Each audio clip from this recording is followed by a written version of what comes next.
લક્ષ્ય ન્યૂઝ, એક નજર, એક લક્ષ્ય. સુરેન્દ્રનગરમાં નકલી ઘીનું નેટવર્ક ઝડપાયું, 22 ડબ્બા જપ્ત કરવામાં આવ્યા. સુરેન્દ્રનગરમાં નકલી ઘીનું નેટવર્ક ઝડપાયું, 22 ડબ્બા જપ્ત કર્યા. એસઓજી અને ફૂડ વિભાગે સંયુક્ત ઓપરેશન હાથ ધર્યું. નકલી ઘીનું નેટવર્ક ઝડપાયું. સ્પેશિયલ ઓપરેશન ગ્રુપ અને ફૂડ એન્ડ ડ્રગ વિભાગે સંયુક્ત ઓપરેશન હાથ ધરી અમૂલ પ્યોર ઘીના માર્કવાળા શંકાસ્પદ 22 ડબ્બા જપ્ત કર્યા હતા.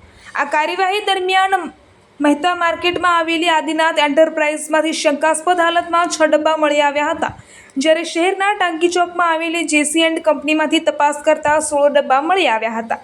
એસઓજી ટીમે કુલ 22 ડબ્બા મુદ્દામાલ તરીકે કબજે કર્યા છે. પ્રાથમિક તપાસમાં સામે આવ્યું છે કે સુરેન્દ્રનગરની ટાંકી ચોકમાં આવેલી જેસી એન્ડ કંપનીનો જ એક વ્યક્તિ અમદાવાદથી આ ઘીના ડબ્બા લાવીને મહેતા માર્કેટના વેપારીઓને પણ સપ્લાય કરતો હતો. આ નેટવર્ક કેટલું મોટું છે તે અંગે હવે વધુ તપાસ તેજ કરવામાં આવી છે. આ ઓપરેશનમાં એસઓજી પીઆઈ ભાવેશ સિંગરખિયા અને તેમની ટીમ તેમજ ફૂડ ઇન્સ્પેક્ટર પીબી સાવલિયા અને એજે પ્રજાપતિની ટીમે કામગીરી કરી હતી. ફૂડ ઇન્સ્પેક્ટર પીબી સાવલિયાએ જણાવ્યું હતું કે શનિવારે સવારે 11 વાગે એસઓજી અને તેમની ટીમે આ કાર્યવાહી હાથ ધરી હતી. સ્થળ પરથી 15 કિલોના ટીન ડબ્બામાંથી 3 નમૂના લેવામાં આવ્યા હતા. વધુ તપાસ માટે વડોદરાની લેબોરેટરીમાં મોકલવામાં આવ્યા છે. લેબોરેટરી રિપોર્ટ આવ્યા બાદ જ આગળની કાર્યવાહી હાથ ધરવામાં આવશે. રિપોર્ટર દેવમ ત્રિવેદી, સુરેન્દ્રનગર. 19 એપ્રિલ 2026ના રોજ સુરેન્દ્રનગર જિલ્લાના એસઓજી પીઆઈ શ્રી સિંગરખિયાને એવી બાતમી મળેલી હતી કે શંકાસ્પદ ઘીના ડબ્બા મહેતા માર્કેટમાં વેચવામાં આવી રહ્યા છે.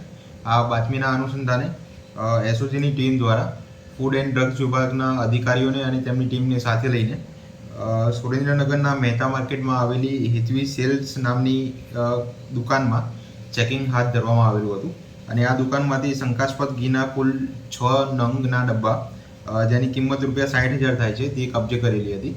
આ ડબ્બા ક્યાંથી લાવ્યા તે બાબતની પૂછપરછ કરતા તેમણે ટાંકી ચોક ખાતે આવેલી જેસી એન્ડ કંપની નામની દુકાનનું નામ આપેલું હતું અને આથી આગળ તપાસ હાથ ધરીને જેસી એન્ડ કંપનીની દુકાનમાં પણ ચેકિંગ હાથ ધરવામાં આવેલું હતું અને આ દુકાનની અમૂલ પ્યોર ઘી લખેલા ઘીના કુલ 16 નંગના ડબ્બા કે જેની કિંમત ₹1,60,000 જેટલી થાય છે તે ત્યાંથી કબજે કરવામાં આવેલી હતી.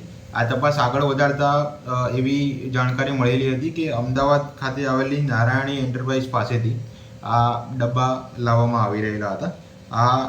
આમ કુલ આ ઘટનાક્રમને જોતા શંકાસ્પદ અમૂલ ઘીના કુલ 22 નંગ જેટલા ડબ્બા જેની કિંમત ₹2,20,000 જેટલી થાય છે અને મોબાઈલ ફોન નંગ 2 કે જેની કિંમત ₹15,000 થાય છે. આમ મળીને કુલ ₹2,35,000 જેટલો મુદ્દામાલ જપ્ત કરવામાં આવેલો હતો અને સુરેન્દ્રનગર સિટી એ ડિવિઝન પોલીસ સ્ટેશન ખાતે જાણવાજોગ દાખલ કરીને આગળની કાયદેસરની કાર્યવાહી કરવામાં આવી રહેલ છે. સુરેન્દ્રનગરની જનતાને અપીલ કરવામાં આવે છે કે આસપાસના વિસ્તારમાં જો કોઈ પણ આવું ભેળસેળયુક્ત કોઈ પણ ખાદ્ય પદાર્થ જણાતું હોય તો તાત્કાલિક પોતાના નજીકના પોલીસ સ્ટેશનનો સંપર્ક કરવો.